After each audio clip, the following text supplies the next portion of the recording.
When they seated me at the kitchen table during my brother Jason's wedding reception, I smiled politely. 2 weeks later, I cancelled our family company's $1 million contract with his in-laws' business. Blood might be thicker than water, but disrespect comes with consequences they never saw coming. I still remember the looks on their faces when they realised what I'd done. If you've ever been disrespected by family who should have had your back, you might understand why I couldn't let this slide. Before I tell you how everything unfolded, I'd love to know where you're watching from today. This family drama taught me lessons about standing up for myself that changed my life forever.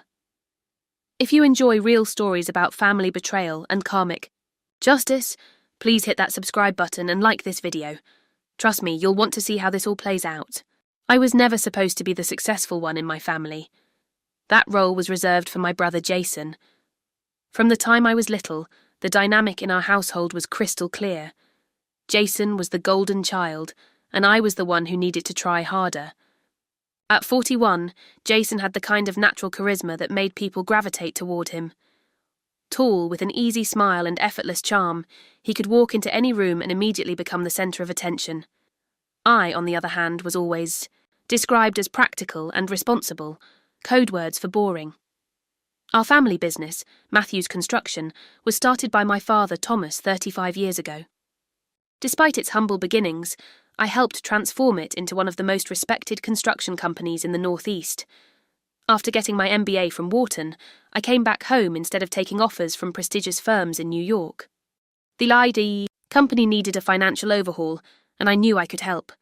Olivia has always been good with numbers, my mother Margaret would say, with a dismissive wave of her hand, as if my financial acumen was some cute party trick, rather than the skill that had saved our company multiple times. While Jason held the title of Vice President of Client Relations, his actual contributions to Matthews Construction were minimal at best. He attended the occasional client dinner, charmed potential partners with stories over golf, and took credit for deals I had meticulously structured. Meanwhile, I worked 60-hour weeks as CFO, negotiated our contracts, managed our finances, and ensured we remained profitable year after year. "Your brother brings in the business," my father would remind me whenever I pointed out the imbalance. "People respond to him. That's just as important as what you do behind the scenes." Behind the scenes. That phrase haunted me. It seemed to be my permanent position in both our business and our family. Things reached a new level of complicated when Jason announced his engagement to Vanessa Caldwell. The Caldwells weren't just any family, they were old money, with Richard Caldwell's luxury real estate development company, Caldwell Properties, controlling half the high-end market in our region. For the past 3 years, Matthews Construction had held an exclusive contract with Caldwell Properties worth millions annually. I had personally negotiated the most recent renewal, securing terms that finally gave us the profit margins we deserved. "Isn't it wonderful?" my mother gushed when Jason and Vanessa announced their engagement at a family dinner. The two families coming together like this. It's like a business marriage as well as a real one. I nodded and smiled while something uncomfortable settled in my stomach. I'd always found Vanessa perfectly pleasant during our limited interactions at business events, but there was something calculated about the way she looked at our family, as if we were a project she was taking on. "We'll have to get you more involved in the social circuit, Olivia," my mother said later that evening as we cleaned up. "Now that we'll be connected to the Caldwells, you can't keep hiding behind your spreadsheets. Maybe you'll even meet someone." I was 32 and single, a fact my mother never failed to mention at least once during any conversation lasting longer than 5 minutes. The implication was always clear. Despite my professional success, I was failing at what really mattered, finding a husband and starting a family. "I'm not hiding, Mum. I'm running a company," I replied, trying to keep the edge out of my voice. "Someone has to make sure we stay profitable." "Well, with the Caldwell connection, maybe you won't have to work quite so hard," she said, patting my cheek like I was still 12 years old. Jason really did well for all of us. That night, as I drove back to my downtown apartment, I couldn't shake the feeling that something fundamental was shifting in our family dynamics. I loved my brother, despite his flaws and the unfair advantages he'd always enjoyed. But I also knew that the upcoming wedding would change things in ways none of us could fully anticipate. What I didn't know then was just how right I would be, and how completely unprepared I was for what would happen next. The 6 months leading up to Jason and Vanessa's wedding were a masterclass in subtle degradation. What started as exciting family news quickly turned into a series of small humiliations that I tried desperately to ignore. It began with the engagement party at the Caldwell estate, a sprawling property overlooking the water that made our family home look like a guest cottage in comparison. I arrived alone, wearing a navy blue dress I'd splurged on for the occasion, feeling reasonably confident, until Vanessa's mother Caroline looked me up and down and said, "Oh, how professional you look." That evening, I was introduced repeatedly as Jason's sister who works for the family business, despite being the CFO who had doubled our company's revenue in 5 years. Each time I smiled and clarified my position, only to watch eyes glaze over before conversations quickly shifted to wedding plans or Caldwell Properties' latest luxury development. During a momentary escape to the terrace for fresh air, I overheard a conversation that sent ice through my veins. "The Matthews have potential, but that small-town mentality needs fixing," Vanessa's mother was saying to someone. "Especially the sister. So focused on work, poor thing. No sense of the larger social picture." "We'll bring them up to standard," Vanessa replied with a laugh. "Dad says their construction company has decent bones. After the wedding, we can start making the necessary adjustments." I slipped away before they could see me, telling myself they were just being elitist and that it didn't mean anything sinister. After all, our companies were partners. There was no reason for the Caldwells to want anything but success for Matthew's construction. As wedding preparations intensified, so did the red flags. When I offered to help Vanessa with planning, she politely declined, saying she had professionals handling everything. Yet she had no problem calling me at work with urgent questions about Jason's preferences or family traditions. "He mentioned some family vacation spot you all used to visit, some lake with a ridiculous name," she asked one afternoon, interrupting a crucial budget meeting. "Lake Winnipesaukee," I answered. "We went every summer until Mum sold the cabin after Jason went to college." "That's it. We're doing a photo montage for the rehearsal dinner and—" I needed that detail. "Thanks, Olivia. You're so good with the little things." The little things, like our childhood memories, our family history, the experiences that had shaped us, all reduced to props for her perfect wedding narrative. Meanwhile, I was growing increasingly concerned about my father. He looked tired, constantly, and I'd noticed him wincing when he thought no one was watching. When I asked about his health, he brushed me off. "Just getting old, Liv. Nothing to worry about." But I did worry, especially when I caught him taking pills he quickly hid when I entered his office. My mother, as usual, minimised my concerns. "Your father is fine. Stop looking for problems where there aren't any. Focus on being supportive. For your brother's big day."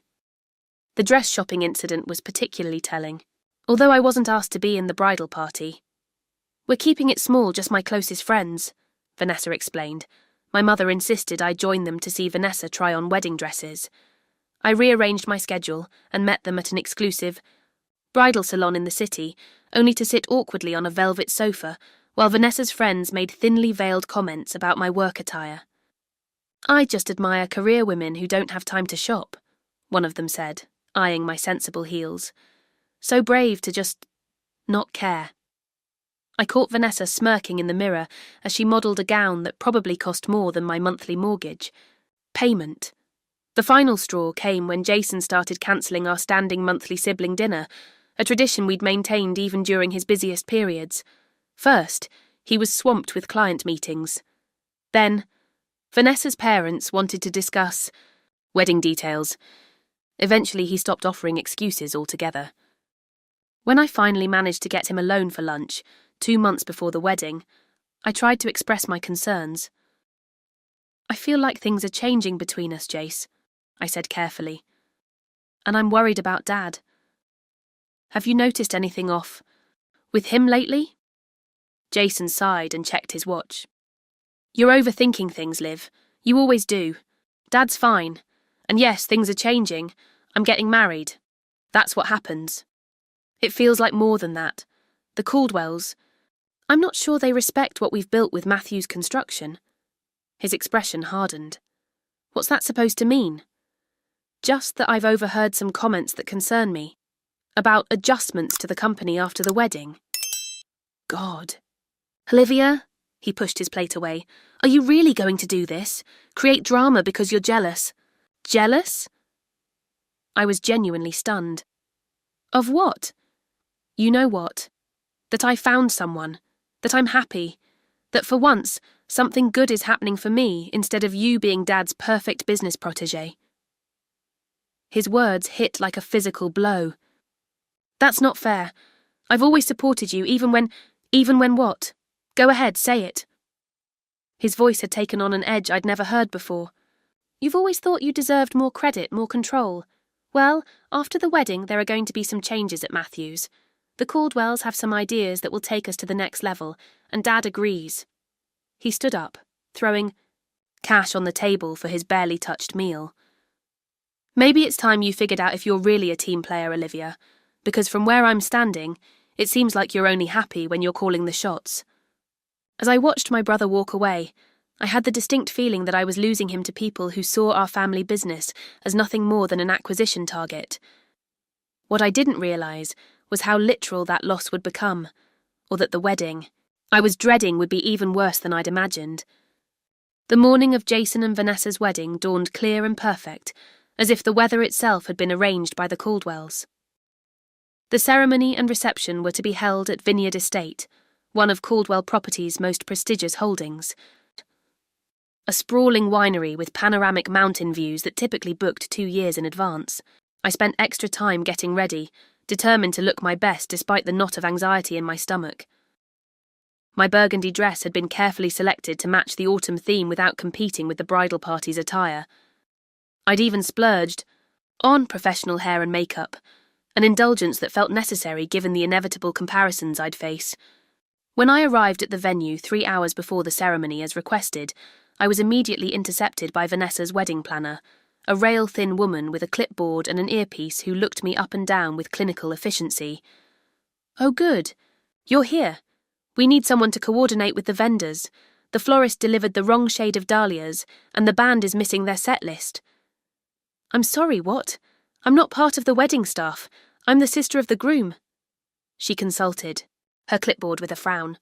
Right, Olivia Matthews. Yes, Vanessa specifically said you're great with details and would be the point person for any last-minute issues. But I'm supposed to be getting ready with the family. The photographer will be starting soon. The planner gave me a tight smile. The family photos were moved up. They finished those an hour ago. My stomach dropped. No one told me. I'm sure it was just an oversight. Now, about those dahlias. I spent the next 2 hours solving problems that weren't mine to solve, missing the pre-ceremony champagne toast and the moment when my father saw Jason in his tuxedo for the first time. By the time I managed to break away, guests were already being seated for the ceremony. There you are. My mother's voice was sharp with disapproval. Where have you been? We've been looking everywhere. No one was looking for me, I said quietly. I was handling vendor issues because apparently that was my assigned role today. Don't be dramatic, Olivia. Now hurry, they're about to start. I was directed to a seat in the back row, far from where my parents sat in the front with the Caldwells. As I settled in, I noticed Jason's college roommate and his wife were seated in the family section where I should have been. When I caught Jason's eye as he took his place at the altar, he gave me a small nod before turning his attention to the processional. The ceremony was objectively beautiful. Vanessa floated down the aisle in a custom gown that probably cost more than a year of my salary. My brother looked happier than I'd seen him in years. I tried to focus on that, to be genuinely happy for him, despite everything. At the reception, I made my way through the cocktail hour alone, enduring subtle digs from Caldwell relatives about everything from my job, how fascinating that you work with spreadsheets all day, to my single status. No +1. Well, career women often struggle with balance. I plastered on a smile and reminded myself this was Jason's day, not the time for confrontation. When we were finally called in for dinner, I followed the crowd to find my assigned table. I checked 3 times, thinking there must be a mistake. My name wasn't listed on any of the elegantly calligraphed place cards in the main reception area. A waiter noticed my confusion. "Are you Olivia Matthews? I believe you're seated in the kitchen." Annex. The kitchen annex turned out to be exactly what it sounded like. A small room adjacent to the catering kitchen, where the serving staff took their breaks. A single round table had been set up, with my place card next to those of the wedding. Planner, the photographer's assistant, and the venue coordinator. For a moment I stood frozen, unable to process what was happening. This wasn't an oversight. This was deliberate humiliation. "Is something wrong?" Caroline Caldwell's voice came from behind me, saccharine sweet with an undercurrent of satisfaction. I turned slowly. "I seem to be seated in the kitchen. There must be a mistake." "Oh no, dear. We needed someone near the staff to keep things running smoothly. Vanessa thought you'd be perfect since you're so managerial." She patted my arm. "We all have our roles to play. My role is as Jason's sister, his only sibling." "Yes, well." She glanced around conspiratorially before lowering her voice. "Between us, Vanessa was concerned you might feel uncomfortable at the family tables. You know, being the only one without a partner. This way you can come and go as needed for work calls. You're always working, aren't you?" I looked past her, to where my brother sat at the head table, laughing with Vanessa and her parents. My own parents were seated at the table directly adjacent, beaming with pride. "I'd like to speak with Jason. He's rather busy at the moment being the groom." Her smile never reached her eyes. "I'm sure you understand the importance of keeping the help nearby. Your little construction company does good work, but there's a natural order to things, isn't there?" I felt heat rising in my face as the full implication of her words sank in. In their eyes, I wasn't family. I was staff. The help. I made my way to Jason during a brief moment when he was alone. "Jason, why am I seated in the kitchen?" He had the decency to look uncomfortable. "Liv, don't start. The seating was complicated. Vanessa had a system." "A system that puts your sister with the catering staff. How does that make sense?" He lowered his voice. "Look, Vanessa's family is different from ours. Image matters to them. Just roll with it for one day, okay? For me." "Different how? Too good to treat your family with basic respect." "You're making a scene," he hissed. "This is my wedding day. And I'm your sister. Your only sister. Just handle it, Olivia. Like you handle everything else. I need to get back to my wife." As he walked away, I felt something shift inside me. A fundamental change in how I saw my brother and my place in this family.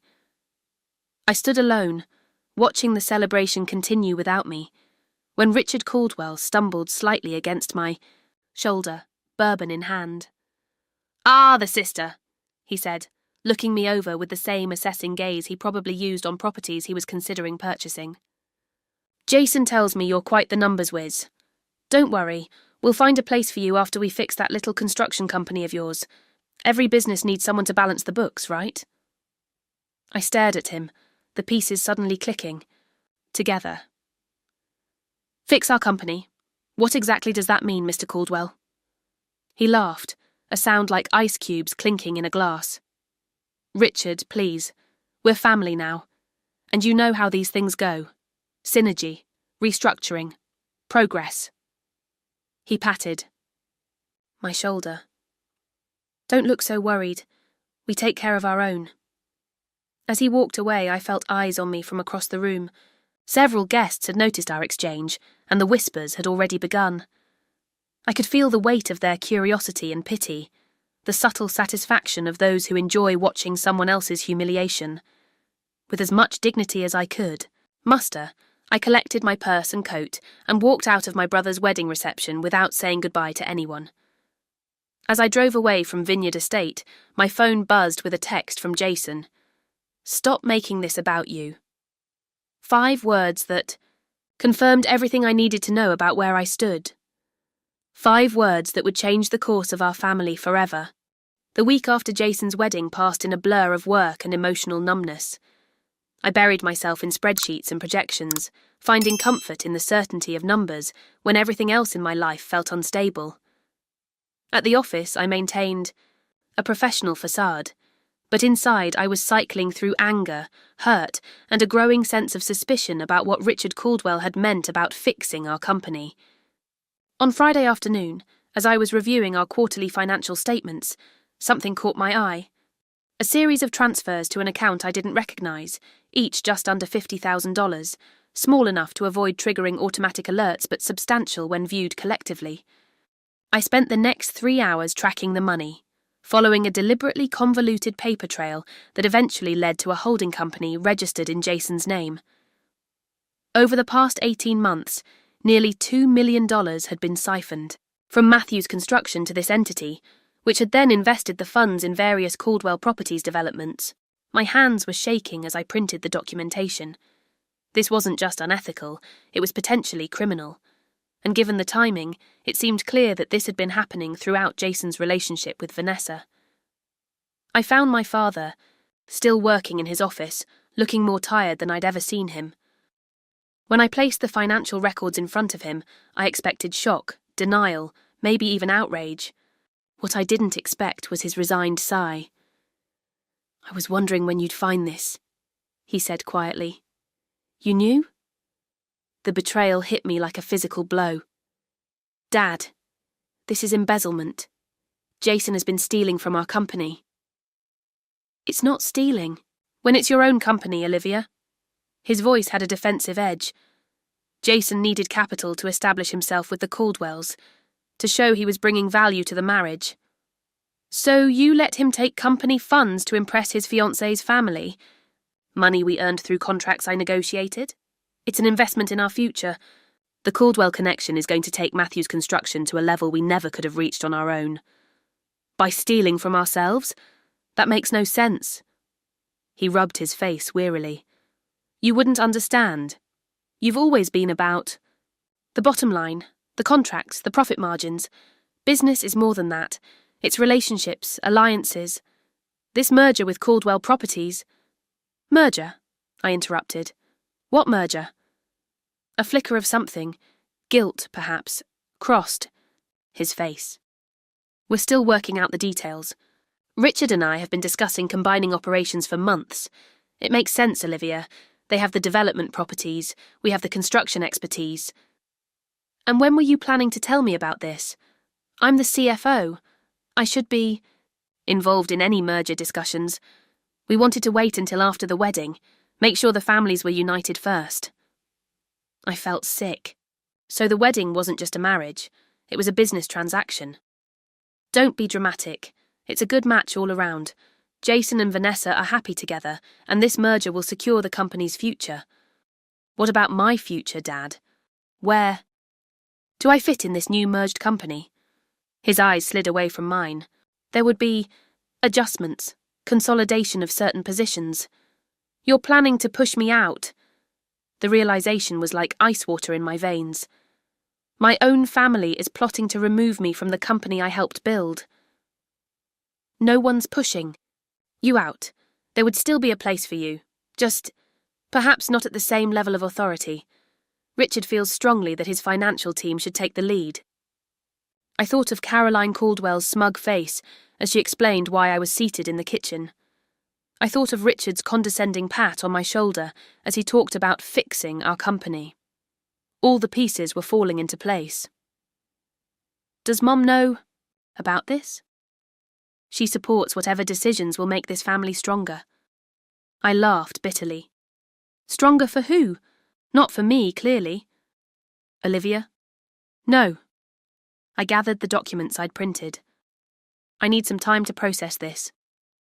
But understand something, Dad. I will not be pushed aside in my own company without a fight." When I got home that night, I had 7 missed calls from Jason. He and Vanessa had returned early from their honeymoon in the Maldives, cutting the trip short for business reasons, according to his voicemail. I didn't call him back. Instead, I called Marcus Chen, our company's accountant who had been with us since the beginning. Marcus had always been straightforward with me, even when the news wasn't good. "I need to meet with you," I said when he answered. "Tonight, if possible, and not at the office." 2 hours later, we sat in a quiet corner of a coffee shop across town, away from anywhere my family or the Caldwells might frequent. "How long? Have you known about the merger plans?" I asked after laying out what I'd discovered. Marcus looked uncomfortable. "Rumours started about 4 months ago. Your father asked me to prepare some preliminary valuations 2 months back, but he swore me to secrecy." "And the money Jason's been diverting?" "That started not long after he began dating Vanessa. Small amounts at first, then larger. Your father authorised it all." "Why didn't you tell me?" He looked genuinely regretful. "Your father is still CEO, Olivia.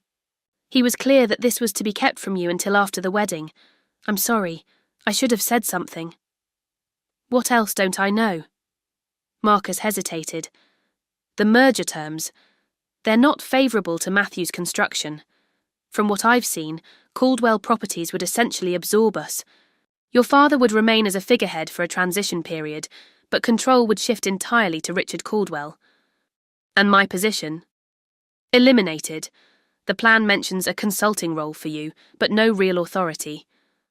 I felt strangely calm as the full picture emerged. "They're not just pushing me aside, they're dismantling everything we've built." "There's one more thing," Marcus said reluctantly. "Your father's health. Has he told you anything?" My stomach tightened. "No." "What?" "Do you know? I overheard him on the phone with his doctor last month. From what I could gather, it's cancer. Advanced. He was discussing treatment options, but it didn't sound good." The room seemed to tilt slightly. My father was dying, and he hadn't told me. Instead, he'd been planning to sell our company out from under me, securing Jason's future while sacrificing mine. "Thank you for your honesty, Marcus," I said finally. "I need you to keep this conversation between us." "What are you going to do?" "I'm not sure yet, but I need to see exactly what they've been planning." That night, I used my emergency key to enter the office after hours. In my father's computer, protected by a password that had been my mother's maiden name for as long as I could remember, I found the draft merger documents. They were exactly as Marcus had described, a complete takeover disguised as a merger of equals. Matthew's Construction would cease to exist in all but name, becoming a subsidiary of Caldwell Properties. My father would receive a generous payout and a ceremonial board position. Jason would become executive vice president of the combined entity, with a salary 3 times what he currently made. And I would be offered a 1-year consulting contract at half my current salary, with no guarantee of employment beyond that. In my private office, with no one to witness, I finally broke down. Years of work, sacrifice and dedication, all dismissed because I wasn't the golden child, because I was the sister instead of the brother, because I had committed the sin of being competent rather than charming. As the tears subsided, I remembered something my mentor from business school had told me during a particularly difficult period. When emotion threatens to overwhelm you, return to strategy.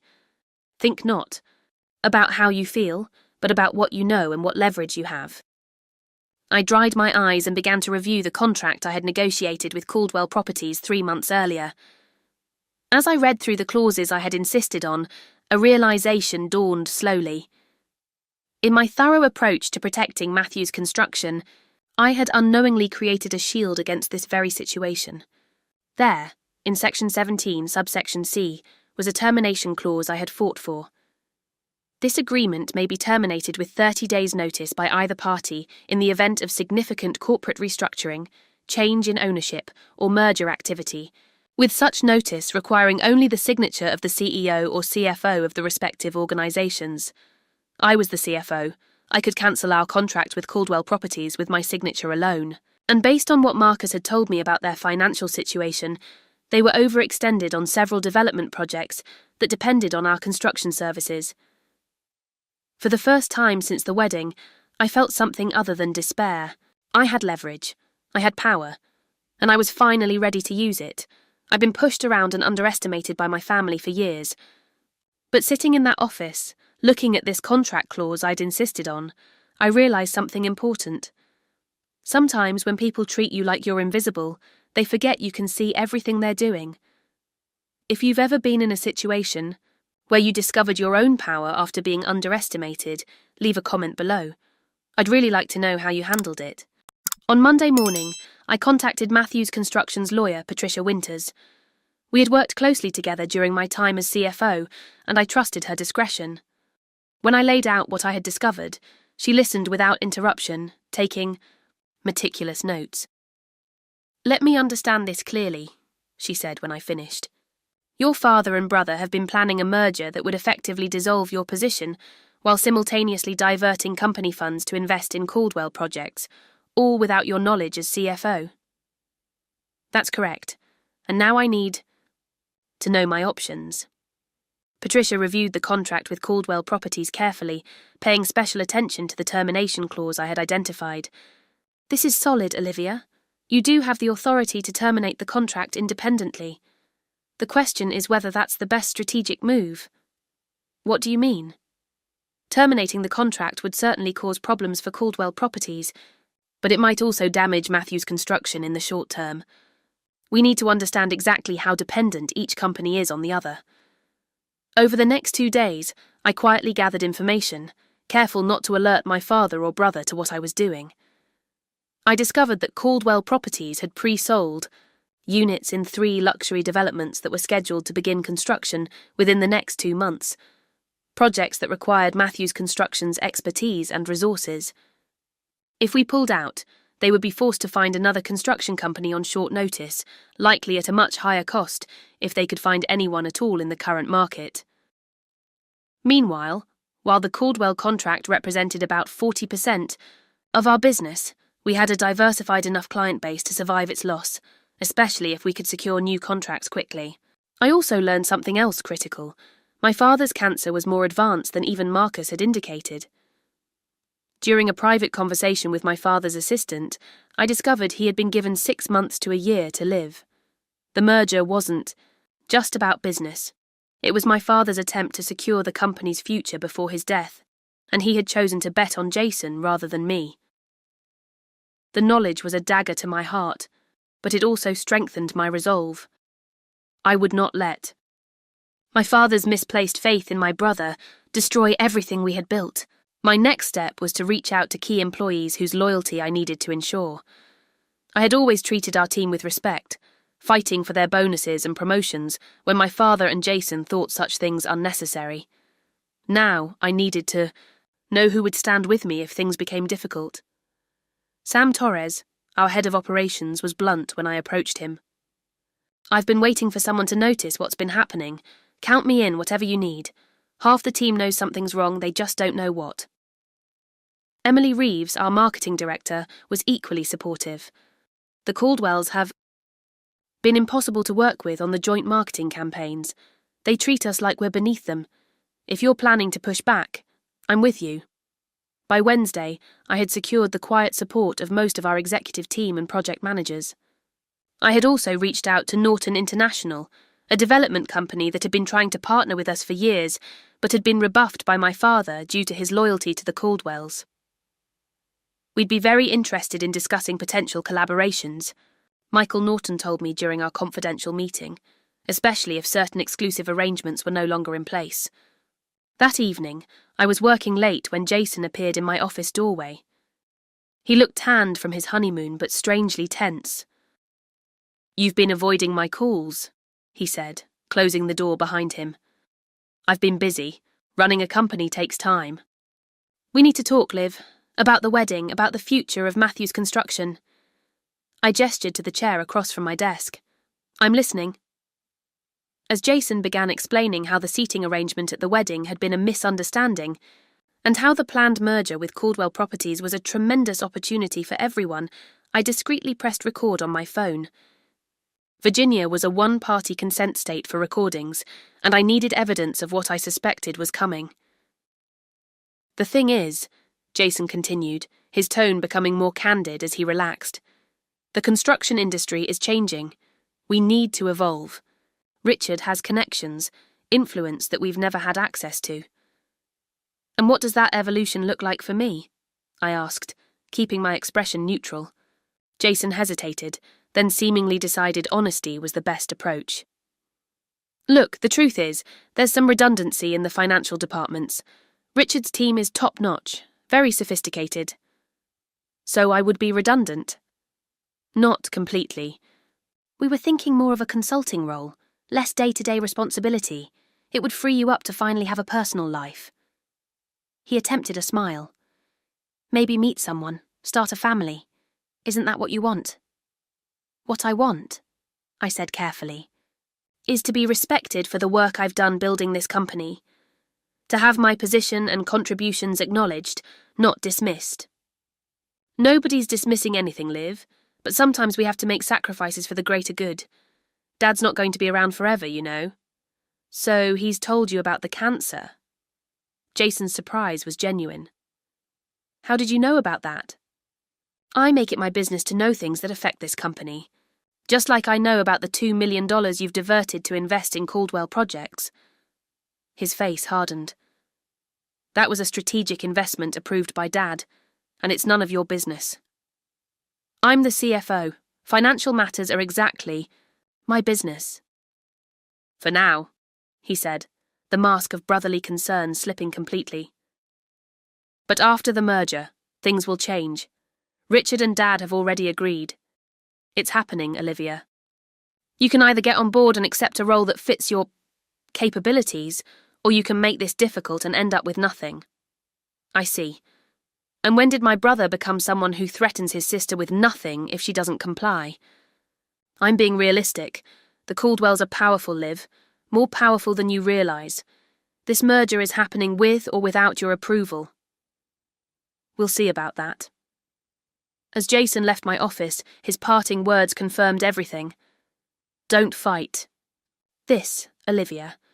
For once in your life, accept that someone else knows better than you. We're trying to ease you out gracefully. Don't make us do it the hard way. The next day, I received an invitation to dinner at the Caldwell estate on Saturday. Evening. The email from Caroline Caldwell was sweetly worded but clear in its intent. We're so looking forward to discussing the exciting future of our united families and businesses. Richard has some wonderful ideas to share. I accepted the invitation, with equal politeness, knowing it would be my opportunity to assess just how much the Caldwells knew about their own vulnerability. In the meantime, I continued my preparations. I secured backup copies of all company files, records, and communications. I documented Jason's financial misconduct in meticulous detail. I drafted the formal contract termination notice for Caldwell Properties, keeping it secured in my private safe. And I scheduled a series of meetings with board members who had previously been loyal to my father, presenting them with carefully selected information that raised questions about the merger's true financial impact on the company. Throughout this process, I was conscious of a growing sense of guilt. Despite everything, these were my family members I was moving against. My father was dying. My brother, for all his flaws, was still my brother. Was I really prepared to potentially destroy our relationship permanently? Then I remembered being seated in the kitchen at my brother's wedding, treated as staff rather than family. I remembered Richard Caldwell's condescending promise to fix our company. I remembered my father and brother planning to push me out of the business I had helped build, without even the courtesy of advance notice. Family loyalty went both ways, and they had been the first to break it. On Saturday morning, I made one final attempt. I called Jason and asked to meet him alone, before the dinner at the Caldwells. If there's anything you want to tell me, any explanation that might make sense of all this, I'm willing to listen, I offered. There's nothing to explain, Liv. This is business. It's not personal. It became personal when I was seated in the kitchen at your wedding. There was a long pause. That was Vanessa's decision. She said you'd be more comfortable there, away from all the couples. And you let her do it. You let her humiliate your sister, and you did nothing. I can't control everything, Olivia. Sometimes we have to compromise. No, Jason, what you did wasn't compromise. It was betrayal. And if that's how you treat family, then maybe business is all we have left. He sighed.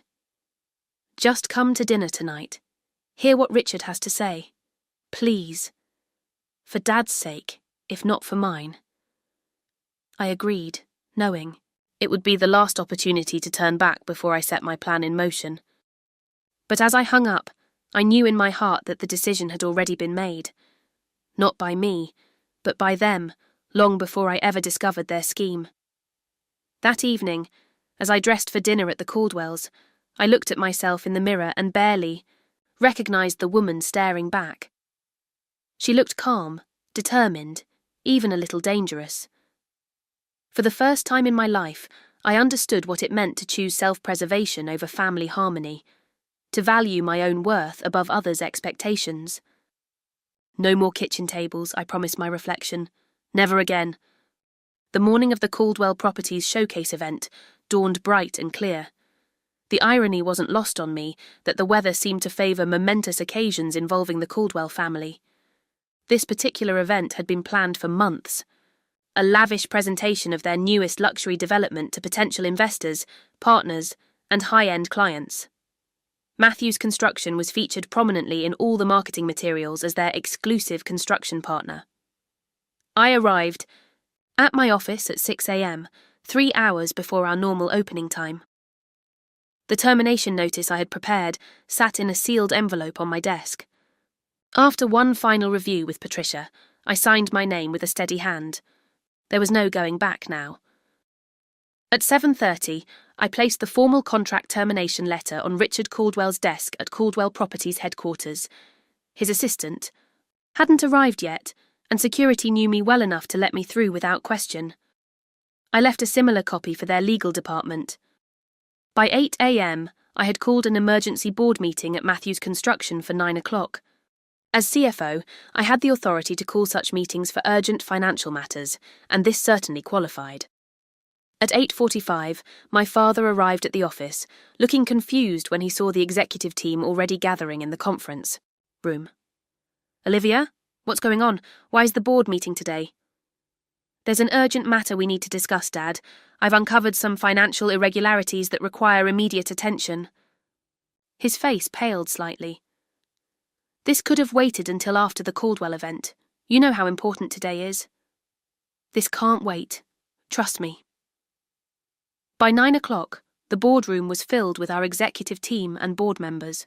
My father sat at the head of the table, with empty chairs beside him where Jason would normally sit. I remained standing, ready to present. "Thank you all for coming on such short notice," I began. "I've called this meeting because I've discovered activities that threaten the financial stability and integrity of Matthews Construction." I distributed folders containing key documents I had prepared. Financial records showing Jason's diversion of funds, draft merger documents that would effectively dissolve our company's independence, and projections showing how the merger would negatively impact most people in the room. As you can see, over the past 18 months, approximately $2 million has been diverted from our operating accounts to fund private investments in Caldwell Properties developments. This was done without proper disclosure to the board, or to me as CFO. Murmurs rippled through the room. My father's face had gone from pale to ashen. Additionally, I've discovered plans for a merger with Caldwell Properties that would effectively end Matthews Construction as we know it. Most of the people in this room would be replaced by Caldwell executives. Our company, which we've all worked to build, would become nothing more than a subsidiary with no real autonomy. "Olivia, that's enough." My father's voice cracked with strain. "These are sensitive negotiations that weren't ready for board review. Negotiations that completely circumvented proper financial oversight and board approval processes," I countered. "As CFO, it's my responsibility to bring these irregularities to the board's attention." One of our longest-serving board members, Eleanor Wright, spoke up. "Thomas, is this true? Has money been diverted without board approval?" Before my father could answer, the conference room door burst open and Jason stormed in, his face flushed with anger. "What the hell is this, Olivia? The Caldwell event starts in an hour and you call an emergency meeting." "I'm presenting evidence of financial misconduct to the board, Jason. Your financial misconduct, specifically." "This is ridiculous," he sputtered, looking to our father for support. "Dad, tell them this is all authorized." My father looked torn, his eyes moving between his son and the board members who were waiting for his response. The investments in Caldwell projects were strategic, perhaps not properly documented, but with my approval. "And the merger plans," Eleanor pressed. "Plans that would replace most of us?" "Nothing was finalized," my father insisted. "We were exploring options. Options that were deliberately hidden from me and from this board," I said firmly. "And this morning, I took action to protect our company." I held up a copy of the termination notice. "As of today, Matthews Construction has terminated its exclusive contract with Caldwell Properties, effective immediately with 30 days transition as specified in our agreement." The room erupted in shocked exclamations. Jason lunged towards me, but Sam Torres stepped between us. "You can't do that!" Jason shouted over Sam's shoulder. "You don't have the authority." "Actually, she does," Patricia said, standing. "Section 17, subsection C of the contract specifically grants termination authority to either the CEO or CFO in the event of significant corporate restructuring or merger activity. Ms. Matthews is well within her rights." The commotion grew louder, as everyone began talking at once. My father banged his hand on the table, calling for order, when the conference room door opened again. This time it was Vanessa, followed closely by Richard Caldwell. "What is the meaning of this?" Richard demanded, waving the termination notice. "We have a showcase event beginning in less than an hour with 200 VIP guests expecting to see our partnership front and center." Vanessa went straight to Jason's side, her expression thunderous. "Fix this," she hissed loud enough for everyone to hear. "I told you your sister was a problem. You promised you had her under control." "Everyone, please take your seats," I said calmly, refusing to be intimidated. "Mr. Caldwell, since you're here, you might as well join us. We're discussing the unauthorized diversion of Matthews construction funds into your development projects, as well as the secret merger negotiations that would effectively dismantle our company." "There's nothing unauthorized about it," Richard blustered. "Thomas and I have been planning this for months. Tell her, Thomas." All eyes turned to my father, who suddenly looked every bit his age and illness. The room fell silent as he struggled to find words. "I was trying to secure the company's future," he finally said, his voice weak. "With my health situation, I needed to make arrangements." "By selling us out?" Sam asked incredulously. "By letting your son embezzle funds?" "It wasn't embezzlement," Jason protested. "It was investment in our future together." He turned to the board members. "The Caldwell connection is our ticket to the next level. Bigger projects, higher margins." "At the cost of most of our jobs," Emily pointed out, holding up the merger document. "Including yours, Jason. Did you even read this? You'd be a vice president in name only, with no real authority." Jason grabbed the document, scanning it with growing confusion. "That's not what we discussed," he said, turning to Richard. "You said I'd be running the construction division." Richard waved dismissively. "Details to be worked out. The important thing is the Matthews name would continue." "As nothing more than a brand," I interjected. "The real Matthews Construction, the company our father built, that all of us have contributed to, would cease to exist." "This is outrageous," Richard snapped. "We had an agreement, Thomas." "An agreement made without proper authority," Eleanor said firmly. "As board chairperson, I can tell you no such merger was ever brought to this board for approval." Vanessa, who had been watching with growing alarm, suddenly turned on Jason. "You said this was handled. You said your sister wouldn't be a problem." Her voice rose with each word. "Do you have any idea how I'm going to look when our showcase falls apart, when our investors realize we don't have a construction partner?" "Vanessa, please," Jason tried to calm her. "We can fix this." "Fix it?" She laughed bitterly. "You can't even control your own sister. How are you going to fix anything?" "That's enough." My father's voice, though quiet, cut through the chaos. He looked directly at me for the first time since the meeting began. "Olivia, Why didn't you come to me with these concerns before taking such drastic action? I did, Dad. Last week. You dismissed me. You told me my role would be reduced to a consultant after the merger, that I should accept it gracefully. He had the grace to look ashamed. I was trying to protect you, to give you an easier life. By taking away everything I've worked for, that's not protection, that's betrayal. The room fell silent again. In that moment, with everyone watching, my father seemed to truly see me for perhaps the first time, not as his daughter who needed guidance, but as a capable executive who had been wronged.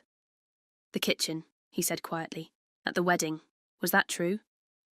Yes, I confirmed, meeting his gaze steadily. They seated me at a table in the kitchen with the staff. Jason knew and did nothing. My father turned to Jason, shock evident on his face. Is this true? Jason squirmed under his scrutiny. It wasn't my decision. Vanessa handled the seating arrangements. And you allowed it? Your sister? Seated with the kitchen staff? It wasn't a big deal, Dad. Olivia's making it sound worse than it was. My father stood slowly, his face hardening with resolve I hadn't seen in years. Mr. Caldwell, I believe my daughter has made her position clear. Matthews Construction will not be merging with Caldwell Properties, nor will we be continuing our exclusive contract. You can't be serious, Richard sputtered. After everything we've discussed? Thomas, be reasonable. I am being reasonable, for perhaps the first time in too long. He turned to the board. I move that we accept the CFO's decision to terminate our contract with Caldwell Properties, effective immediately as specified. I further move that we launch a full investigation into the financial irregularities presented today. Eleanor nodded. I second the motion. All in favour? The vote was unanimous, with only Jason abstaining. This is not over, Richard threatened, as security arrived to escort the Caldwells from the building. You have no idea who you're dealing with. I will bury this company. I believe you'll be too busy explaining to your investors why your showcase needs to be cancelled, I replied calmly, and why your pre-sold developments no longer have a construction partner. As they were led out, Vanessa turned back to Jason, with a look of pure disgust. Don't bother coming home tonight, or any night. I married a Matthews executive, not a fired nobody. In the aftermath of their departure, the boardroom remained silent for a long moment. Then my father did something completely unexpected. He walked around the table to where I stood and embraced me. I'm sorry, Olivia, he whispered, his voice breaking. I've been so wrong. About everything. As the board members filed out to give us privacy, I felt something shift in the room. A rebalancing of power, yes, but also perhaps the first step toward healing a family that had been broken in ways I hadn't fully understood until now. Jason remained seated, shell-shocked by the rapid unravelling of everything he'd counted on. When we were alone, just father, son and daughter, he finally spoke. What happens now? It was a good question, one I wasn't entirely sure how to answer. The 48 hours following what company employees quickly dubbed the Caldwell confrontation were among the most intense of my professional life.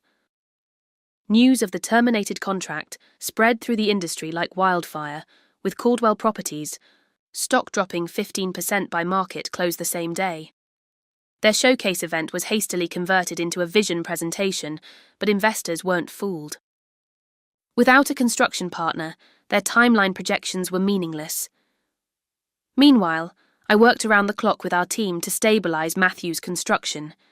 We contacted clients, reassured partners, and began accelerated negotiations with Norton International to fill the gap left by the Caldwell projects. Michael Norton, true to his word, moved quickly to formalise our partnership on terms that were remarkably favourable to us. I've waited years for the opportunity to work with Matthews Construction, he told me during our signing meeting. And frankly, I've always thought you were the brains behind the operation. On the third morning, as I arrived at the office before dawn as had become my habit, I found my mother waiting in my office.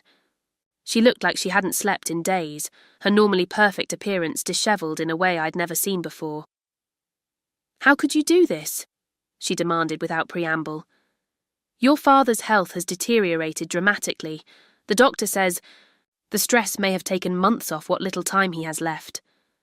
The accusation hit hard, exactly as she'd intended. I'm sorry about Dad's health, truly, but I didn't create this situation. You publicly humiliated our family. You destroyed Jason's marriage. You threw away a partnership that would have secured all our futures. A partnership that would have eliminated my position and eventually absorbed our company. They were using us, Mum. Using Jason. The merger documents made that clear. So your pride was worth tearing this family apart. This isn't about pride. It's about respecting what we've built. About not letting the Caldwells take advantage of Dad's illness.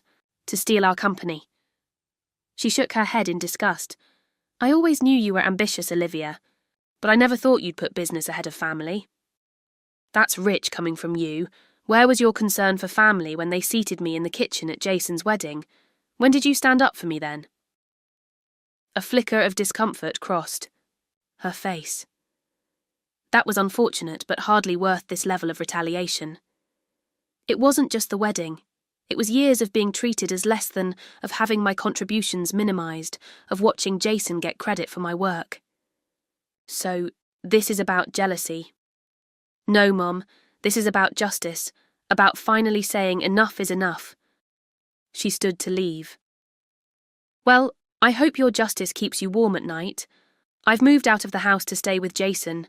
Your father can deal with the fallout of your actions on his own, since he's chosen to support you in this madness. After she left, I sat alone in my office, wrestling with doubt for the first time since I'd set my plan in motion. Had I gone too far? Was my mother right that I'd prioritised the company over my family's well-being? I didn't have long to dwell on these questions. My assistant interrupted with urgent news. Anonymous threats had been made against Matthew's construction, and someone had attempted to access our secure server overnight. The next few weeks brought a steady stream of challenges. Several employees, loyal to Jason, resigned. Subcontractors with Caldwell connections suddenly became unavailable for our projects. Anonymous tips about Matthew's construction's financial irregularities were sent to regulatory agencies, triggering audits that consumed valuable time and resources. Through it all, I maintained a calm exterior at work while privately dealing with the emotional toll of family fracture. My father, against doctors' recommendations, came to the office daily, though often for just a few hours. His silent support strengthened my resolve, even as his physical decline became increasingly apparent. Jason had effectively disappeared from company operations. According to office rumours, he had moved into a hotel after Vanessa locked him out of their home. I made no attempt to contact him, unsure what I could possibly say that would make any difference now. 6 weeks after the confrontation, an unmarked envelope appeared on my desk. Inside was a thumb drive containing emails between Richard and Vanessa Caldwell, dating back to when she first met Jason. The correspondence made clear that their relationship had been strategically initiated with the specific goal of facilitating a takeover of Matthew's construction. Target acquired, Vanessa had written after their third date. He's exactly as described, eager to please, easily flattered, and desperate for approval. This will be easier than we thought. Later, emails discussed their growing concern about my role in the company. The sister continues to be an obstacle, Richard wrote. She questions everything, keeps pushing for contract terms that protect Matthews. Jason assures me he can handle her, but I'm not convinced. Most damning was an email from just 2 days before the wedding. Once the marriage is finalised, we'll accelerate the timeline. Thomas's condition is deteriorating faster than expected. We need to get the merger documents signed while he's still capable. The sister will be offered a consulting role to save face, but make no mistake, she'll be gone within 6 months. I couldn't determine who had sent me these emails, though. I suspected it might have been someone from Caldwell Properties with an attack of conscience. Whatever the source, they confirmed that everything I had feared was true. The Caldwells had targeted our family and our company with calculated precision. That evening, I received an unexpected call from my father asking me to come to the house. When I arrived, I found him alone, sitting in his study surrounded by family photos and company awards. "Your mother's not here," he said as I hesitated in the doorway. "She's still staying with Jason." "How are you feeling?" I asked, noticing the new oxygen tank beside his chair. "Like a fool," he replied with a sad smile. "Sit down, Olivia. Please." I took the chair across from him, the same spot where I'd sat countless times growing up whenever he wanted to discuss something important. "I've been doing a lot of thinking," he began, "about the company, about our family, about the choices I've made. Dad, you don't have to—" He held up a hand to stop me. "I do. I've been unfair to you for years, Olivia. I see that now. I allowed my old-fashioned ideas about family business to blind me to what was right in front of my face, that you were the one who truly understood and cared for what I built." His candour caught me off guard. My father had never been one for emotional conversations or admitting mistakes. "Why Jason?" I asked, the question that had haunted me for years finally finding voice. Why was it always him, even when I was clearly more committed, more capable? He sighed deeply. Because he reminded me of myself when I was young, all charm, big dreams, not much else. I started Matthew's construction with nothing but a second-hand truck and more confidence than sense. Your grandfather didn't believe in me, refused to help. I vowed I'd never do that to my own son. So instead you did it to your daughter. Not intentionally, but yes, that was the result. He reached for my hand. The irony is, you're actually more like me than Jason ever was. The real me, not the one I pretend to be in client meetings. You have the same drive, the same attention to detail, the same refusal to accept less than what you deserve. Tears pricked at my eyes, unexpected and unwelcome. I never wanted to hurt you, Dad, or the company. I just couldn't let them take everything we built. I know that now, and I'm proud of you, Olivia. I should have said that more often over the years. We sat in silence for a moment, the weight of unspoken words and lost time hanging between us. "There's something else," he said finally. "I've changed my will and the company's succession plan. Matthew's construction will go to you upon my death. Jason will retain his ownership shares, but operational control and majority voting rights will be yours." "Dad, it's already done. The lawyers finalised it yesterday." Before I could respond, the front door slammed, and Jason's voice called out, "Dad, are you here? We need to talk." He appeared in the study doorway, stopping short when he saw me. He looked terrible, unshaven, clothes rumpled, eyes bloodshot. "What's she doing here?" he demanded. "I asked her to come," our father replied calmly. "And I'm glad you're here too. We need to talk, all of us." "About what? How she destroyed my marriage, got me thrown out of my own home, made me a laughingstock in the industry. Vanessa married you as part of her father's plan to take over our company," I said, sliding a printout of the emails across the coffee table. "Read these, then tell me I'm the one who destroyed your marriage." Jason snatched the papers, his expression shifting from anger to disbelief as he read. "This can't be real," he muttered. "She wouldn't—" "She did," our father confirmed gently. "They used you, son. Used all of us." Jason sank onto the couch, the fight draining out of him. "She's filing for divorce. Says there's a morality clause in our prenup that's triggered by my financial misconduct at the company. Her lawyers say she's entitled to half my shares in Matthew's construction." "That won't happen," I assured him. "Those transfers weren't authorised by the board. We can prove that in court if necessary." He looked up at me, his expression a mix of resentment and grudging respect. "You really did think of everything, didn't you?" "Not everything. I never wanted it to come to this, to hurt you or Dad or the company. Yet here we are." He stood abruptly. "I need some air." After he left, my father and I sat in silence again. Finally he spoke. "He'll come around, eventually, when the hurt and humiliation fade." I wasn't so sure. but I nodded anyway, unwilling to cause my father more pain. As I prepared to leave, he caught my hand once more. Whatever happens with Jason, with your mother, with the company, know that I'm sorry, Olivia, for all of it. And I'm so very proud of the woman you've become, even if I had very little to do with it. Driving home that night, I felt the first tentative threads of reconciliation with my father, even as the gulf between my brother and me seemed wider than ever. The company was stable, our partnership with Norton International was thriving, and I had finally earned the recognition I'd sought for so long. Yet the victory felt hollow, tinged with the loss of family harmony and the knowledge that my father's remaining time was short.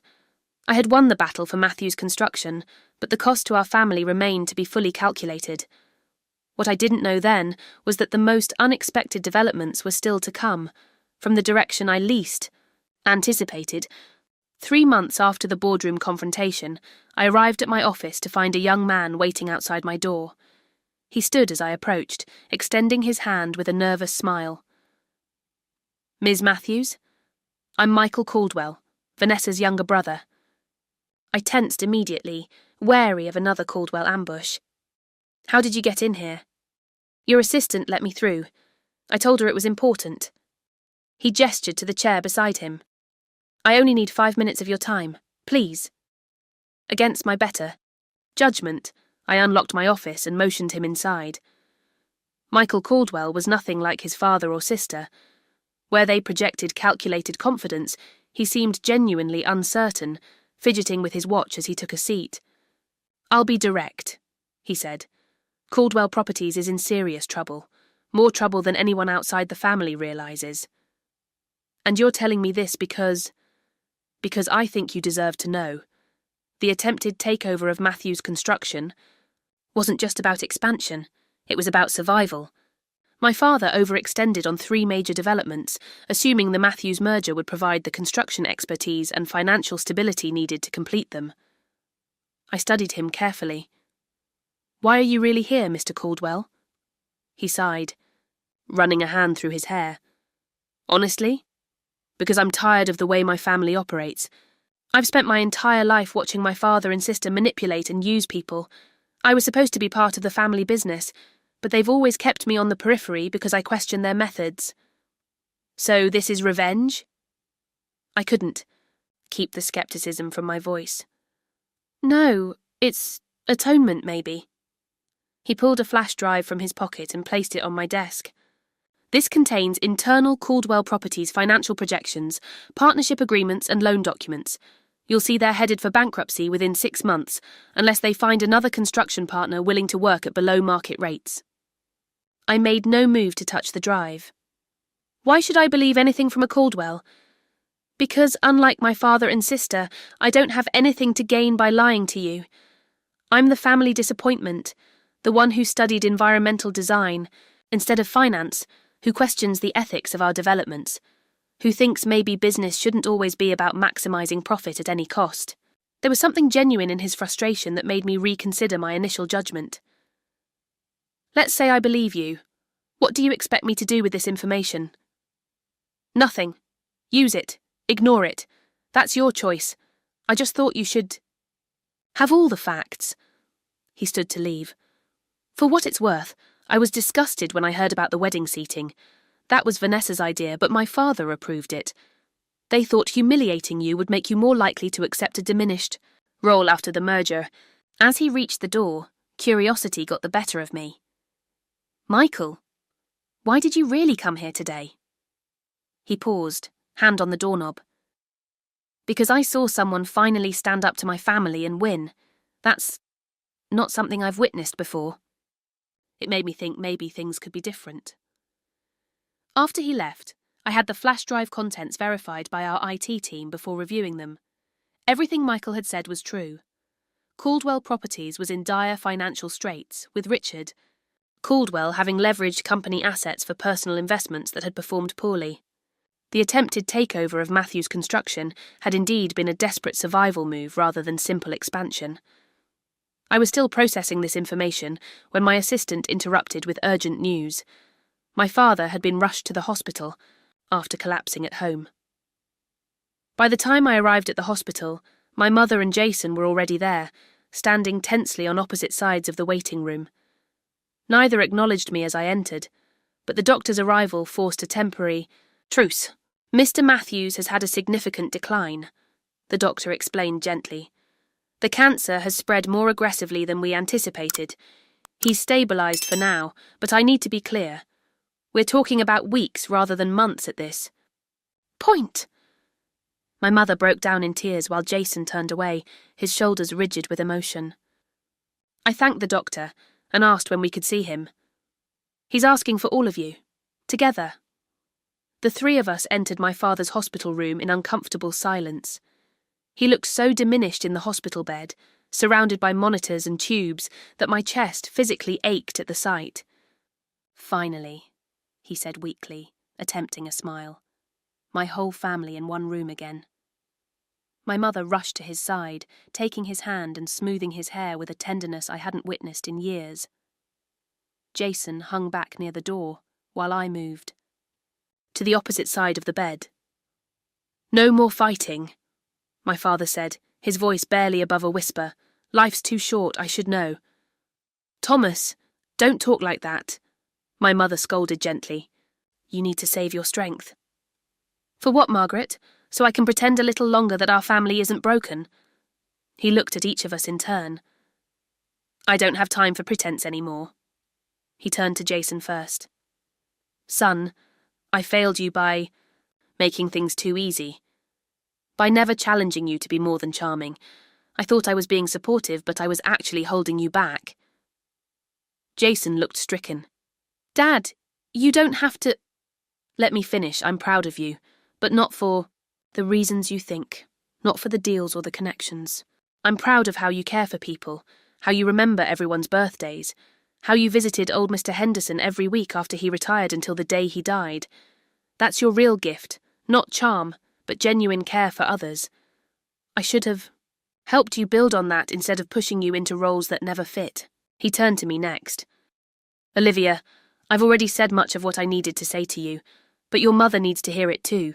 You saved our company, not just from the Caldwells, but from my own poor decisions over the years. I've been taking credit for your achievements for too long. The truth is, Matthew's construction would have failed years ago without you." Finally, he looked at my mother. "Margaret, I love you, but we both know you favoured Jason since the day he was born. It's time to acknowledge what that has cost our daughter, and what it's cost Jason too, by never requiring his best." My mother was openly crying now. "Thomas, please, this isn't the time." "It's exactly the time," he insisted.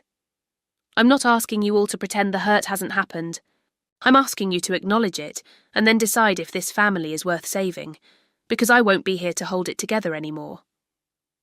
The gravity of his words hung in the air, making the beep of monitors and hiss of oxygen seem unnaturally loud. "I want your promise," he continued. "All of you. Promise me you'll try. That's all I ask. Just try to find a way forward together." What else could we do but nod and murmur our agreement? In that moment, with my father so clearly slipping away, any other response was unthinkable. As visiting hours ended and we prepared to leave, an unexpected visitor arrived. William Carter, my father's oldest friend and mentor, the man who had given him his first construction job 40 years ago. "I came as soon as I heard," William said, embracing each of us briefly before taking my father's hand. "You always did have a flair for drama, Thomas." My father actually laughed, a sound so welcome it brought fresh tears to my eyes. "Bad timing as usual, Bill. They're kicking everyone out. I've got connections with the night nurse. I'll stay a while." He looked meaningfully at the three of us. "You all look terrible. Go home, get some rest. I'll keep this old troublemaker company." In the hospital parking lot, an awkward silence descended as we stood by our respective cars. "I'm staying at the house tonight," my mother announced, not quite meeting my eyes. "In case the hospital calls."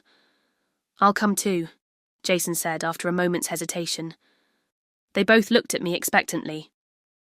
"I'll stop by in the morning," I said, knowing we all needed space to process what had happened. Call me if anything changes. Overnight. When I arrived home, I found another surprise visitor waiting in my lobby.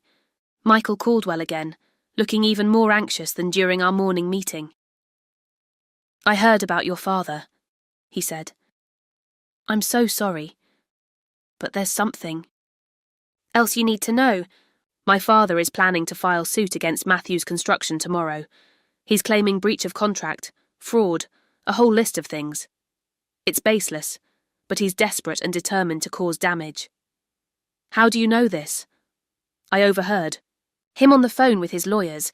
He's liquidating personal assets to fund the legal battle. Michael hesitated. There's more. Your brother called my sister tonight. Jason called Vanessa? That was unexpected. Yes, he was emotional. Said some things about your father's condition. Vanessa immediately called our father. They're accelerating their plans, trying to take advantage of your family crisis. I felt a surge of anger, not just at the Caldwells but at Jason as well. Even now, he couldn't see how he was being used. Thank you for telling me, I said. But why are you helping us? You're putting yourself at risk. Michael looked down, seeming to struggle with his answer. For my whole life, I've watched my father and sister destroy people to get what they want. I've stayed quiet, told myself it. Wasn't my business. But what they did to your family, what they're still trying to do, I can't be silent anymore. I studied him carefully, looking for any sign of deception, but finding only genuine discomfort. What do you want in return? Nothing. He met my gaze directly. Maybe just the chance to work somewhere that doesn't require selling your soul. As a job requirement. The next morning, I arrived at my parents' house early, finding Jason alone in the kitchen, staring into a cup of coffee. Mum's getting dressed, he said without looking up. Hospital called. Dad had a rough night. I poured myself coffee, leaning against the counter instead of sitting. I heard you called Vanessa last night. His head snapped up. How did you... It doesn't matter. What matters is that within minutes of your call, Richard Caldwell was on the phone with his lawyers, planning to file suit against us today. They're using Dad's condition to their advantage, Jason. Still. He set his cup down hard enough to slosh coffee onto the table. I didn't tell her anything about the company. I needed to talk to her. And you didn't think she would use anything you said against us? After everything we now know? She was my wife, Olivia, for all of 6 weeks, but still, I loved her. His voice cracked on the last word. Or I thought I did. I don't know what was real anymore. Despite everything, I felt a flash of sympathy. Jason had been manipulated expertly by people who'd identified his every vulnerability and exploited them ruthlessly. None of it was real for her, I said, gentler now. The emails make that clear. But your feelings were real. You're allowed to grieve that. He looked up at me with an expression I couldn't quite read. How are you not completely falling apart? Dad's dying, the company's under attack, our family's in shambles. Yet here you are, still functioning, still 3 steps ahead of everyone else. Trust me, I'm barely holding it together, I admitted. I'm just good at compartmentalizing. Like at the wedding, he said suddenly. When they put you at that table in the kitchen, you just handled it. Walked out with your head high. I saw you leave, you know. I told myself you were overreacting, being dramatic. But the truth is I was embarrassed. Not by you. By myself.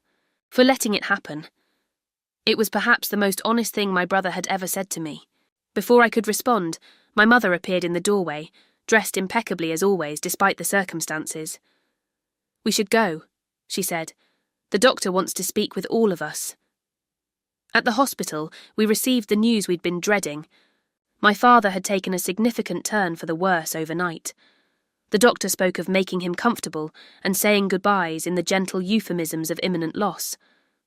In my father's room, William Carter was still there, looking as though he hadn't left since the previous evening. He stood when we entered, embracing my mother with surprising tenderness. I'll give you all some privacy, he said. No. My father's. Voice was weaker than yesterday, but still commanding. "Stay, Bill. Your family too." William resumed his seat as we gathered around the bed. My father's breathing was laboured, but his mind was clear as he looked at each of us in turn.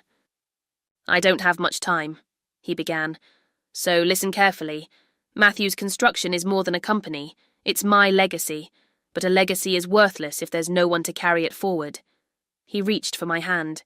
"Olivia, you have the vision and the strength to lead. But remember that success means nothing without people to share it with." To Jason, he said, "Son, you have a gift for connecting with people that your sister and I lack. Don't waste it trying to be something you're not. Find your own path, even if it's not the one I imagined for you."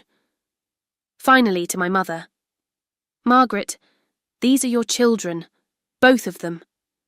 When I'm gone, they'll need you to be stronger than you've ever been.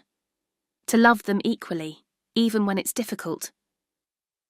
He closed his eyes for a moment, gathering strength. "One last thing. There's a letter in my desk at home, bottom right drawer. Read it together. Promise me." We all nodded, too emotional for words. For the next few hours we sat with him as he drifted in and out of consciousness. William shared stories of my father's early days in construction, making us laugh despite our grief with tales of spectacular mistakes and hard-won lessons. At one point, when my mother and William had stepped out briefly and Jason had gone for coffee, my father beckoned me closer. "The Caldwells," he whispered. "Be careful. Richard plays the long game." "I know, Dad. We're prepared." He shook his head slightly. "Not just legally. He'll try to divide you. Jason is vulnerable. Your mother, too." "I'll protect them," I promised. "And yourself." His fingers tightened weakly around mine. "I'm so sorry, Olivia, for all the times I didn't see. You?" "I know, Dad, it's okay." "No," he insisted. "It's not okay, but you're strong enough to forgive anyway. That's what makes you extraordinary." When Jason returned, my father asked for a moment alone with him. Through the glass window of the hospital room, I watched my brother break down, sobbing as my father spoke to him with evident urgency. Whatever was said in those private moments seemed to transform something in Jason. He emerged from the room with red eyes, but a new resolve in his bearing. That evening, with the family gathered around his bed, Thomas Matthews took his final breath.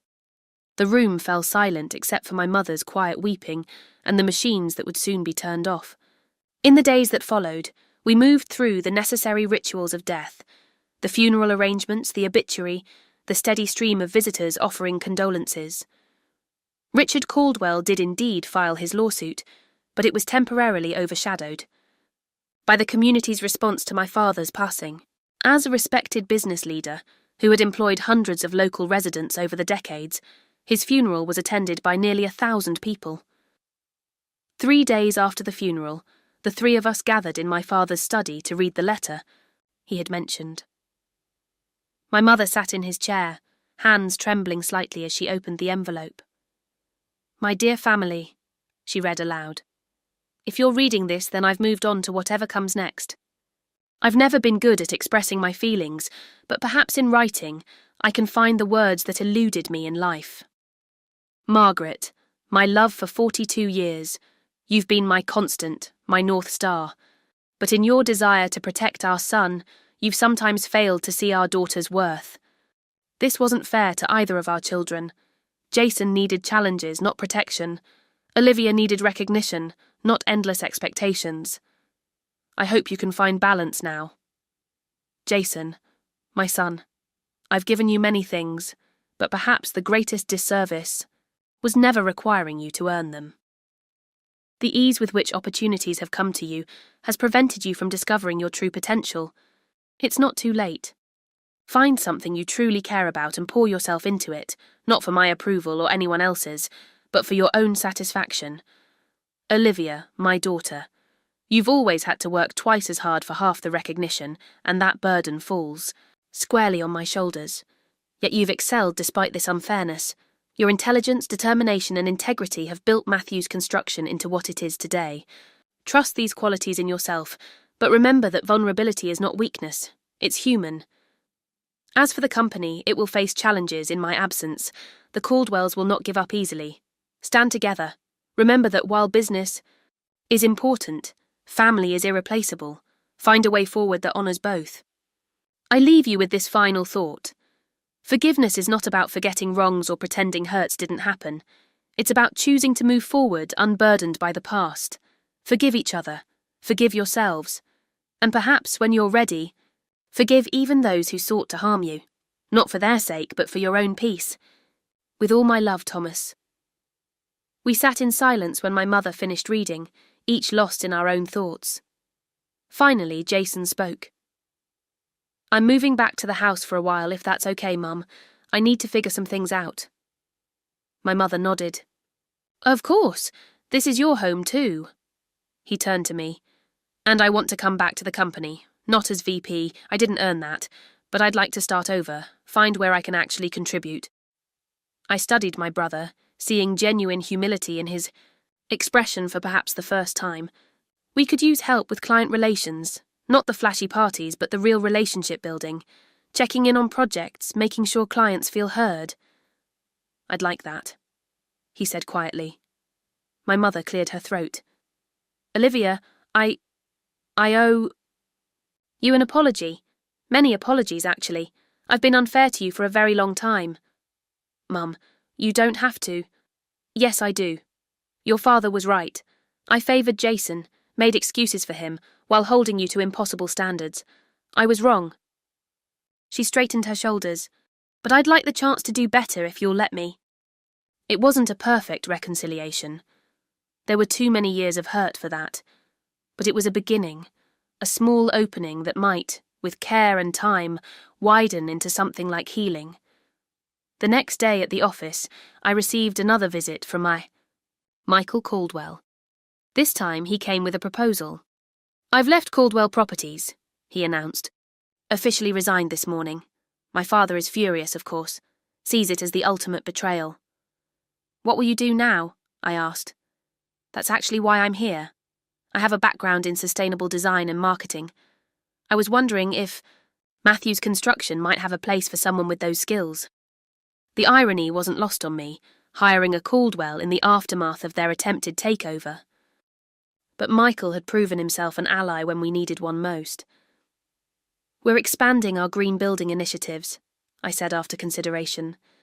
It's a growing market segment, and we could use someone with your expertise to help position us. His face lit up. Really? You'd consider it after everything my family's done? You're not your family, Michael. You've made that very clear. I extended my hand. Send me your resume, and we'll make it official. As he left, I felt a strange sense of things coming full circle. The Caldwells had tried to infiltrate our company through Jason. Now we were welcoming a Caldwell who had rejected his family's methods. There was a certain poetic justice in it. The lawsuit Richard Caldwell filed was eventually dismissed, though not before draining considerable resources on both sides. Caldwell Properties did indeed face bankruptcy within 6 months, as Michael had predicted. Richard was forced to sell majority control to investors who immediately replaced him as CEO. Vanessa, having lost both her marriage and her position at her father's company, moved to the West Coast to reinvent herself, according to industry gossip. Jason received divorce papers on what would have been their 3-month anniversary. As for Matthews Construction, we not only survived but thrived. Our partnership with Norton International opened doors to larger projects than we'd ever handled before. Our reputation for ethical business practices and quality work spread, bringing new clients eager to work with a company that stood by its principles. Jason found his niche in client relationship management, where his natural empathy and interpersonal skills made him genuinely valuable. Without the pressure to be something he wasn't, he discovered abilities he hadn't known he possessed. My mother began taking a more active interest in the company's charitable foundation, channeling her energy into community projects that honoured my father's legacy. And I learned that leading didn't always mean carrying every burden alone. That, trusting others, even those who had hurt me in the past, could sometimes yield unexpected rewards. 1 year after my father's death, as we gathered for a private memorial, I realised that while the wounds weren't fully healed, they had begun to close. Not because we had forgotten the hurts, but because we had chosen to move forward despite them, just as my father had hoped we would. 1 year to the day after my father's passing, Matthews Construction hosted the Thomas Matthews Memorial Scholarship Benefit, an event to raise funds for young people entering the construction trades. The grand ballroom of the Cedar Heights hotel was filled with industry leaders, community members, and employees past and present, all gathered to honour the man who had built more than just buildings. I stood at the podium, looking out at the assembled crowd, feeling a complex mix of grief and pride. My father believed that success meant nothing if not shared, I began. He built Matthews Construction not just as a business, but as a family. Tonight we extend that family by creating opportunities for the next generation of builders and dreamers. From my vantage point, I could see my mother seated at our company's table, elegant as always but softer somehow, the rigid perfectionism that had defined her for so long giving way to a more authentic presence. Beside her sat Jason, who had spent the past year rebuilding himself with the same care and attention he now brought to our client relationships. The company we led together was stronger than ever. Matthews Construction had not only survived the Caldwell crisis, but emerged with a clearer identity and purpose. Our partnership with Norton International had expanded our reach into new markets, and our focus on sustainable building practices, spearheaded by Michael Caldwell, who had proven himself an invaluable addition to our team, had positioned us at the forefront of industry innovation. After my speech, as guests mingled during the reception, I found myself approached by an investment banker I recognised from previous industry events. "Ms. Matthews, congratulations on a wonderful evening," he said, extending his hand. "And on Matthews Construction's remarkable performance this past year. Your company has caught the attention of some very interested parties." "Thank you, Mr. Donovan. That's kind of you to say." "More than kind, it's factual. In fact, I'm here representing Westfield Development. They've authorised me to discuss a potential acquisition offer. The numbers would be substantial." I smiled politely. "That's flattering. But Matthews Construction isn't for sale. Everyone has a price, Ms. Matthews," he countered smoothly. "Perhaps we could discuss this in more detail over lunch next week. Westfield is prepared to ensure the Matthews name continues, of course. They value your brand and legacy." The Matthews name isn't just a brand, Mr. Donovan. It's a promise to our employees, our clients, and our community. That's not something we're looking to sell at any price. As he excused himself, disappointment evident in his expression, Jason appeared, at my side with 2 glasses of champagne. "Let me guess," he said, handing me one. "Another acquisition offer. 3rd one this month." I took a sip, enjoying the momentary celebration. They really don't give up. Can't blame them. We're crushing it. His easy grin was reminiscent of the old Jason, but there was a new substance behind it now. "But they're wasting their time.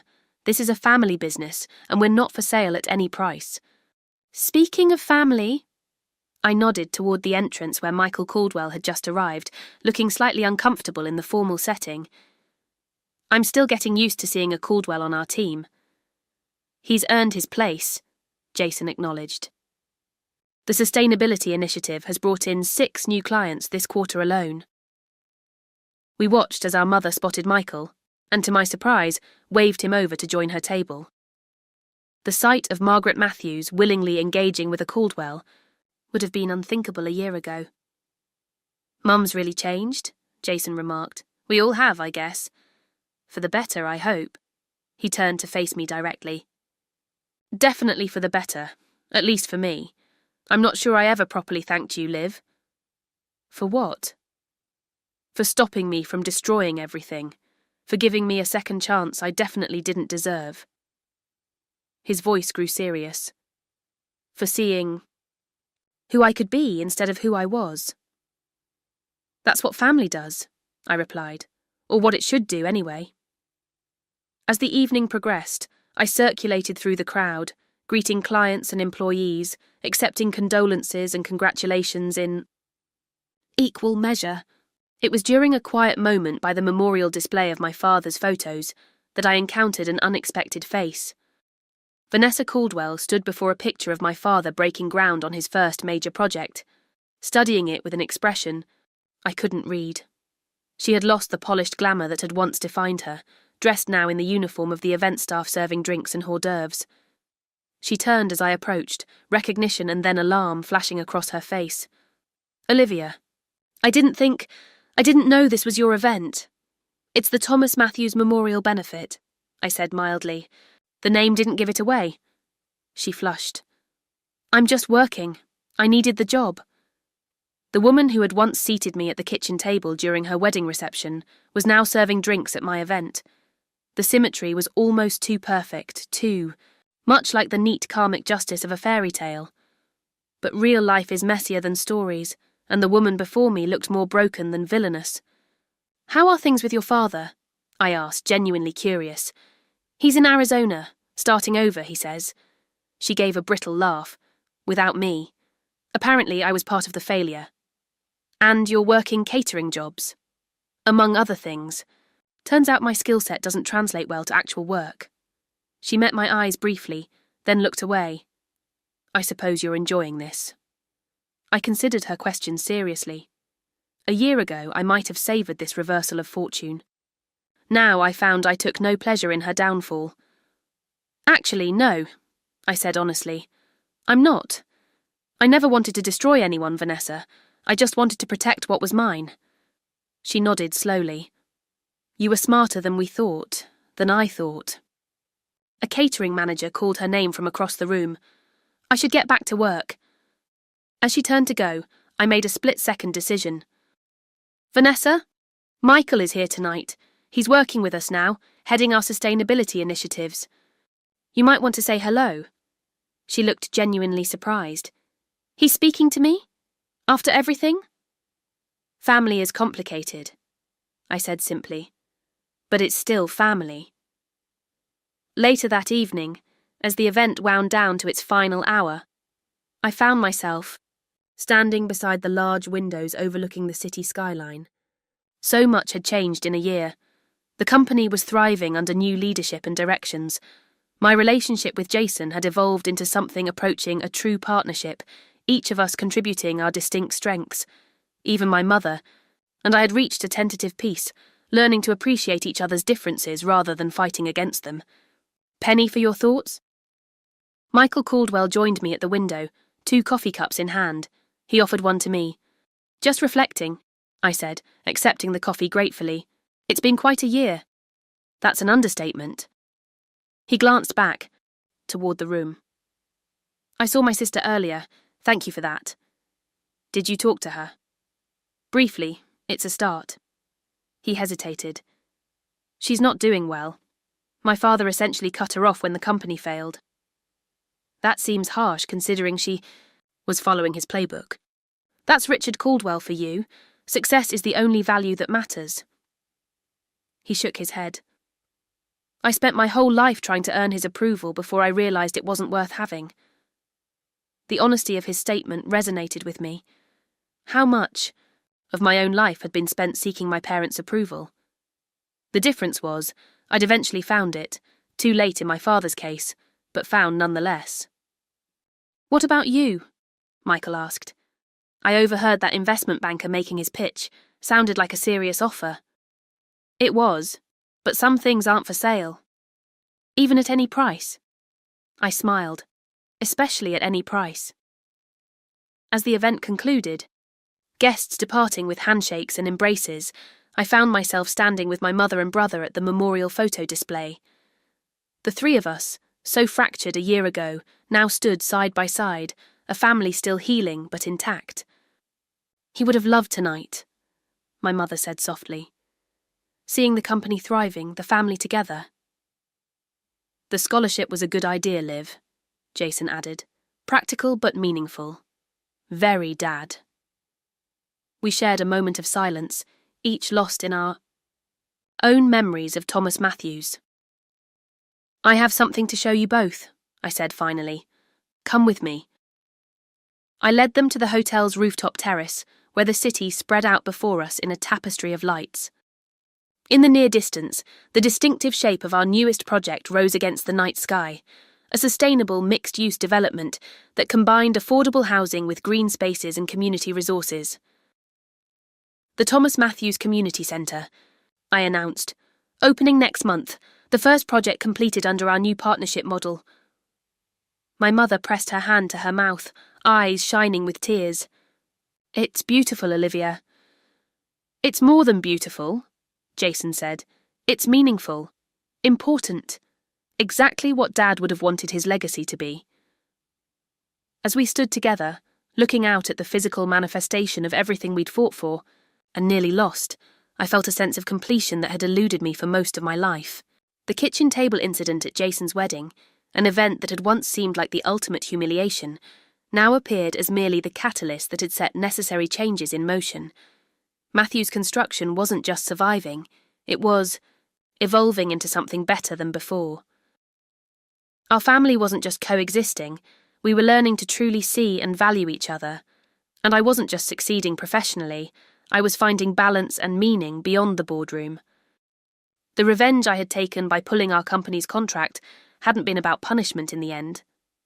It had been about protection of our company, our employees, our family legacy, and yes, my own worth and position. Sometimes standing up for yourself isn't about making others pay. It's about refusing to accept less than you deserve. I think about that wedding day sometimes. The humiliation of being seated in the kitchen, the cold calculation behind it, the moment I decided I wouldn't allow myself or our company to be diminished. It changed everything. Have you ever experienced a moment that forced you to stand up for yourself in ways you never expected? I'd love to hear your stories in the comments. Life teaches us these lessons in unexpected ways, doesn't it? If you found meaning in my journey from the kitchen table to reclaiming my family's legacy, please subscribe to hear more stories of family dynamics, business challenges, and finding your worth. Like this video if you believe in standing up for yourself, even when, especially when, it's your own family underestimating you. Share with someone who might need to hear that sometimes the most loving thing you can do for yourself and others is to say, enough. Thank you for listening to my story, and remember, respect isn't just given because of blood ties. Sometimes it must be earned through difficult choices and brave actions. I hope my experience helps you find the courage to demand the respect you deserve in your own life.